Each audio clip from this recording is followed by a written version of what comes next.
नमस्ते साथियों, मैं आपसे एक सवाल पूछता हूँ। क्या आपको पता है कि वर्तमान में आपके सांसद जी या विधायक जी कहाँ हैं? या आपको यह पता है कि वो जहाँ गए हैं वो किस काम से गए हैं? जो काम करने गए हैं उस काम से आपका या आपके क्षेत्र की जनता का क्या लाभ होने वाला है? तो आप सबको शायद ना पता हो या आपका जवाब नहीं में हो। जब हमारे देश के प्रतिनिधि जो जनता का प्रतिनिधित्व करते हैं सदनों में, उनके लिए चुना जाता है कि हमारे क्षेत्र की आवाज़ उठाएंगे और विकास में सहयोग करेंगे। लेकिन मैं आपसे पूछूं, क्या आपको सांसद और विधायक से अब तक कितना लाभ मिला है और क्या विकास करवाए हैं आपके क्षेत्र का? तो इसका भी प्रश्न का जवाब होगा कि नहीं या बहुत कम। तो ऐसे सांसद विधायक जो काम करना ही नहीं चाहते हैं, उनके सीटों की संख्या हम बढ़ाने के लिए क्यों सोच रहे हैं? हम बात कर रहे हैं महिला जो बिल आया था सदन में और पास नहीं हो पाया है, तो महिला आरक्षण का विरोधी मैं नहीं हूँ, लेकिन इनकी सीटों की संख्या बढ़े इसके पक्ष में भी नहीं हूँ। क्योंकि साथियों, हम सबके रेलवे की जब नौकरी की बात होती है, हम सबके प्राइवेट नौकरी की बात होती है, तो लोग कहते हैं कि टेक्नोलॉजी आ गया है, एआई आ गया है। अब टेक्नोलॉजी ऐसा आ गया है कि एक मशीन चार चार व्यक्तियों की काम कर देती है, इसलिए व्यक्तियों की संख्या घट रही है, पदों की संख्या घट रही है।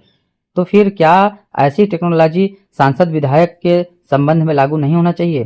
क्या हमारे हाथ में मोबाइल है और मैं दिखा रहा हूँ कि यहाँ पे पुल नहीं है और यहाँ पे दिक्कत होता है, तो क्या ऐसा कोई ऐप नहीं बनाया जा सकता कि जिस ऐप पर 10 लोग वोट करें और उस वोट के माध्यम से वहाँ पे विकास सुनिश्चित हो? दिखाने के लिए तो बहुत दिखाया जाता है कि गड्ढा का फोटो भेजो, गड्ढा भर जाएगा, और रोड टूटी है, रोड हो जाएगा। तो जनता की आवाज़ जब डायरेक्ट पहुंच रही है सांसद विधायक तक, तो उसका काम क्यों नहीं हो रहा है? और सांसद विधायक 10 हो जाएं चाहे 20 हो जाएं, जब तक सांसद और विधायक अपने पार्टी का कार्य करना बंद नहीं करेंगे, यानी कोई सांसद विधायक हो गया तो सांसद विधायक हो गया, ना कि पार्टी का कार्यकर्ता रह गया। जब पार्टी खुद से जैसे कि छोड़ेगी कि हमारा जो विधायक है ये हमारे भाजपा से या सपा से या जदयू से किसी भी पार्टी से निकल के गया है, तो वो देश के नाम हो गया है, वो देश का सेवा करेगा। जबकि यही पार्टियां उनको उठा के ले जाती है दूसरे राज्यों में, दूसरे क्षेत्रों में चुनाव प्रचार करवाती हैं। फिर वहीं सांसद विधायक अपना पर्सनल बिजनेस करते हैं, वहीं विधायक और नेता अपना पर्सनल काम करते हैं और देश का प्रतिनिधित्व नहीं कर पाते हैं। बाद में हम इनकी सीटों की संख्या बढ़ाने के लिए सोच रहे हैं, तो ये चीज़ें यदि बढ़ेगा तो टेक्नोलॉजी क्या इनके ऊपर असर नहीं कर रहा है?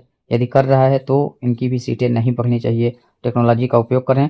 और जबकि मेरा मानना है कि और अब सीटों की संख्या कम होनी चाहिए, क्योंकि अब बात और आसानी से पहुंच सकती है सदन तक, मंत्री तक, नेता तक, तो अब उतना दिक्कत है नहीं। सांसद और विधायक और अच्छा से काम करें, इसलिए संविधान को और कड़ा बनाया जाना चाहिए और इनके लिए नियम बनाना चाहिए। नियम कुछ मेरे पास मेरा विचार है, मैं रख रहा हूँ।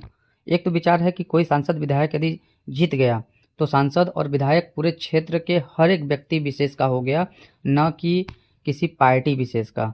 मतलब अपनी पार्टी का वो सदस्य ना रहे, ना झंडा लेके चले, ना पार्टियों में रैली पे जाए, किसी काम के लिए ना जाए।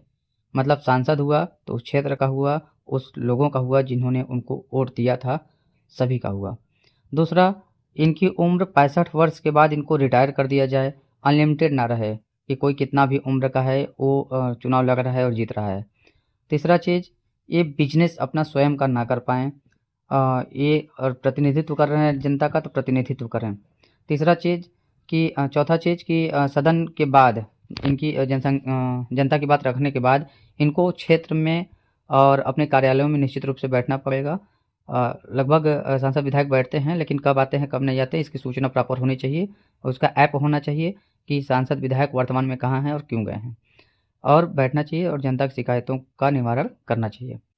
कुछ ऐसे नियम को लगाकर और भी जनता की राय को लेकर जब यहाँ पे नियम बनेगा, कानून बनेगा, तब जाके इस देश का कुछ सुधार हो सकता है। धन्यवाद साथियों।